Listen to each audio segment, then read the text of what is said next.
नमस्कार। ग्रहों का शक्ति का वेग इस विश्व में, इस पृथ्वी में, इस धरातल पे प्रत्येक तत्वों पे, प्रत्येक व्यक्ति पे, प्रत्येक वस्तु पे पड़ना स्वाभाविक है, पड़ता है। जैसे कहते हैं कि शनिवार के दिन आज तक वैज्ञानिक निकाल नहीं पाए कि अगर आप दूरवीक्षण यंत्र से, दूरबीन से शनि ग्रह को देखेंगे तो एक प्रकार के ब्लू रेज वहाँ से निकलते हैं। क्यों निकलते हैं, क्या उसका इम्पैक्ट पड़ता है, किसी को आज तक पता नहीं है। कोई उसके ऊपर बहुत ज़्यादा व्याख्यान नहीं कर पाया, बहुत ज़्यादा खोज नहीं कर पाया है। लेकिन शनिवार के दिन ही क्यों? ऐसे ही लाल ग्रह मंगल का भी मंगलवार के दिन उसके अंदर क्या विकिरण होते हैं, और हर एक बार 7 बार में 7 ग्रह और बाकी राहु केतु हमारे जीवन के, रोजमर्रा जीवन के ऊपर क्या इम्पैक्ट डालते हैं। और राशिफल वाले बोलते हैं कि इस दिन आपके घर में, परिवार में आपकी धर्मपत्नी के साथ झगड़ा होने वाला है। आप सोचिए, नहीं भी होगा, होने वाला होगा, लेकिन आप राशिफल देख के झगड़ा स्थिति शुरू हो जाता है। क्योंकि मियाँ बीवी दोनों राशिफल देख रहे हैं, झगड़ा होगा, झगड़ा होगा, झगड़ा हो गया।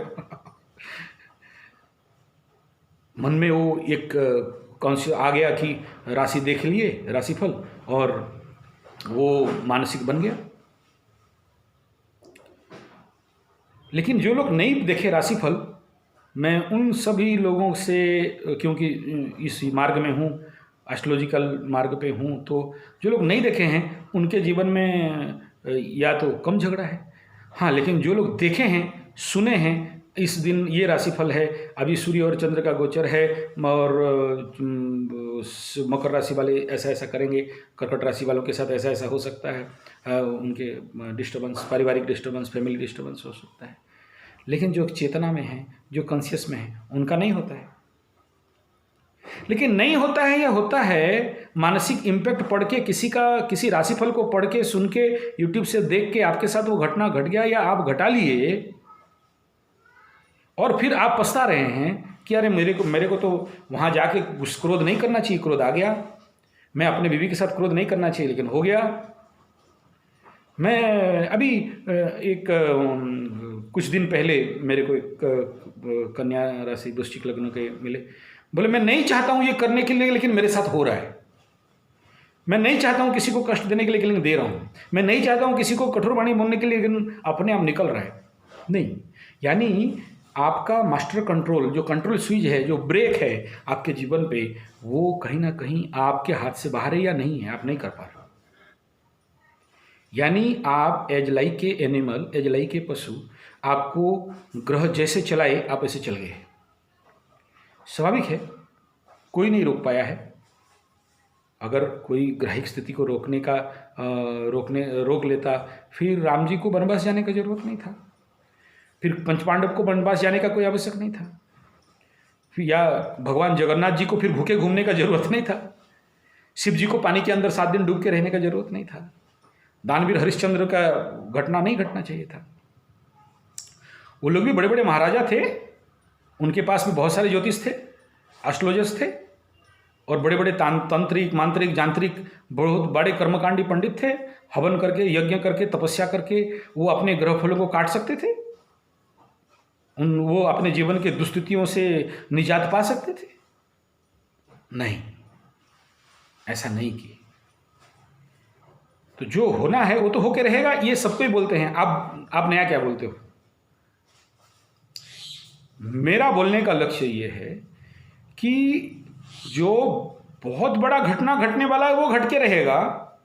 और जनरली जैसे ज्योतिष बोलते हैं बारिश तो होने वाला है, हम आपको ज्योतिष के माध्यम से एक छत्ता दे देते हैं ताकि आप बच जाओ, भीगो नहीं, लेकिन बारिश के छींटे तो पड़ेंगे। यानी बहुत इंपैक्ट पड़ने वाला चीज़ कम हो जाता है इन टोटकों से, इन ज्योतिषियों के, ये एस्ट्रोलॉजर्स के जो कुछ भी ये मार्गदर्शन करते हैं, रास्ता बताते हैं, या जो कुछ पूजा पाठ, कर्मकांड, निवारण, ये सब कराते हैं। हम लोग भी कराते हैं, ऐसा बात नहीं है। लेकिन जो नित्य प्रतिदिन कुछ साधना कर रहा है, कुछ तपस्या कर रहा है, कुछ ध्यान कर रहा है, कुछ कर्मयोग कर रहा है, कोई पाठ कर रहा है, कोई जप कर रहा है, किसी एक इष्ट को मजबूती से धारण करके रखा है, तो कृतिमोहो दधौ पतन कारणम, रमण महर्षि के ये जो महोदधि है, ये जो संसार रूपक सागर है, इस सागर में एक नाव, वह है आध्यात्म, वह है ईश्वरीय कण, वो है ईश्वरीय तत्व, वो है आपके इष्ट देवी, इष्ट देवता, आपके पितृ। आपके जीवन पे जब बड़ा बड़ा कोई भूचाल आ जाए, आपके जीवन पे बड़ा बड़ा कोई इस प्रकार के बवंडर आ जाए, ऑब्स्ट्रकल्स आ जाए, ग्रहों के स्थिति के कारण हो सकता है, आपके दुष्कर्म दुर्कर्म दुर्योग के कारण हो सकता है, उन सब से निजात, उन सब से निकाल के ले आने का दम आपके इष्ट देवी इष्ट देवताओं के पास है, आपकी गुरु सत्ता के पास है। इसलिए हर महीना आप अपने, या संभव है तो हर दिन, या संभव है तो हर महीना, आप अपने गुरु के पास, अपने इष्ट देव, प्रतिदिन आपके इष्ट देवी इष्ट देवताओं के पास, प्रतिदिन आप हो सके कोई मंदिर पे, हो सके किसी नदी, नित्य स्रोता नदी, इस स्थान पे जाके इतना भी साधना करते हैं, थोड़ा भी साधना करते हैं लेकिन रेगुलर करते हैं, यानी बड़ा जोर से ईश्वर को, भगवान को, भगवान सत्ता को, जिसको आप मानते हैं, वो अगर पकड़ के रखे हैं, तो इस प्रकार के जो ग्राहिक डिस्टर्बेंस है, जो ग्रहों के माध्यम से, आपकी कुंडली के माध्यम से, फलित चलित के माध्यम से, गोचर के माध्यम से जो इम्पैक्ट आपके ऊपर आने वाला है, वो बहुत ज़्यादा इम्पैक्ट आपको नहीं दे सकता, या आपका जीवन बहुत ज़्यादा बिखराव पे नहीं जाएगा और आप बच जाओगे।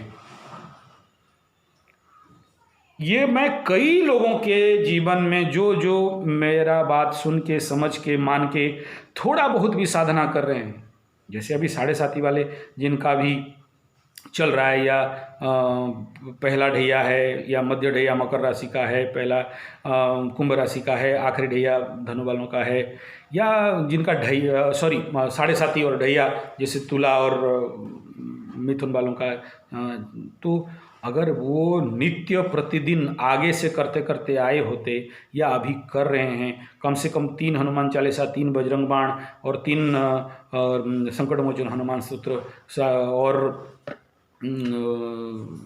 रामायण जी का पाठ करना, सुंदराकांड का पाठ करना, और साथ में केवल पाठ करने से नहीं होगा, केवल प्रार्थना से जीवन नहीं परिवर्तन होता है, प्रार्थना के साथ पुरुषार्थ माने उसके आधार पर कर्म भी करना, निस्वार्थ पर कर्मयोग को भी करना, और साथ में मेरा पिताजी बार बार बोलते हैं दाने दुर्गति क्षय, और उसके आधार पर जो भी दान देना, ऐसे दान जो निष्काम हो, निस्वार्थ हो, निर्मल हो, आशा रहित हो, ना कोई आशा आकांक्षा इच्छा कामना वासना रहित, ऐसा दान, ऐसा कर्मकांड, ऐसा पाठ, ऐसा ध्यान, ऐसा जप, ऐसा योग निद्रा, मेरा गारंटी है आपका बुरा स्थिति नहीं हो सकता।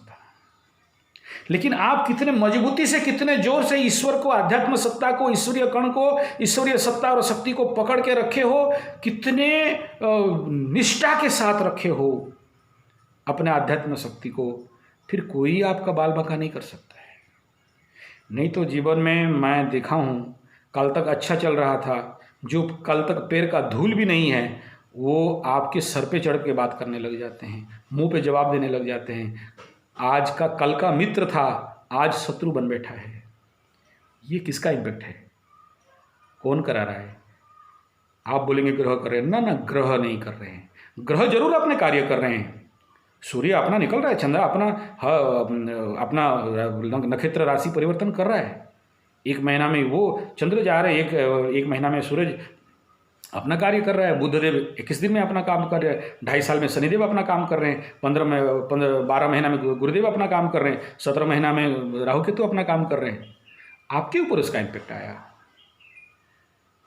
आया। अगर आप अपने ऊर्जा को, अपने शक्ति को, अपने पावर को आप स्ट्रांग बना के रखे हैं, तो आपके इर्द गिर्द कोई समस्या इतना जल्दी खड़ा नहीं हो सकता है। लेकिन अगर आप अपने कर्मों के द्वारा, अपने मूर्खता के द्वारा आप अपने भाग्य को नाश कर देते हैं, अपने शक्तियों का नाश कर देते हैं, आपके अंदर जो ऊर्जा धारण करने का क्षमता है उसको घटा देते हैं, स्पिरिचुअल एनर्जी कहिए, मानसिक शारीरिक आध्यात्मिक शक्ति का बात कहिए, अगर आप किसी कारणवशत किसी प्रकार के कर्मवशत अपने आप का शक्ति को आप घटा देते हैं या शक्ति को रख नहीं पाते हैं या स्टोर कर नहीं पाते, फिर तो ये जो वेग है, ये जो नदी का स्रोत है, ये जो ग्राहिक शक्ति है, ये ग्राहिक जो फोर्स है, आपको बहा के ले जाएगा और आपको कहीं धनहानि, प्राण पीड़ा, रोग रिपु ऋण, चोर चपेट, एक्सीडेंट, दुर्नाम, व्यय, क्षति आपको सहना पड़ेगा। वो तो कर रहे हैं अपना काम, आप अगर मजबूत से हो, स्ट्रांग से हो, फिर कोई माय का लाल में दम नहीं है कि आपका कुछ बिगाड़ सके। तो हर समस्या का समाधान एक ही है, आध्यात्म शक्ति को मजबूत करना, साधना, आध्यात्म साधना को मजबूत करना, कर्मयोग करना। और इन सभी के अंदर मैं एक ही बात कहूँगा, ध्यान, योग निद्रा, नाम जप, पाठ, दान, अग्निहोत्र, बलि वैश्य, इन विधाओं से आप अपने को रक्षा कर सकते हो। नमस्कार।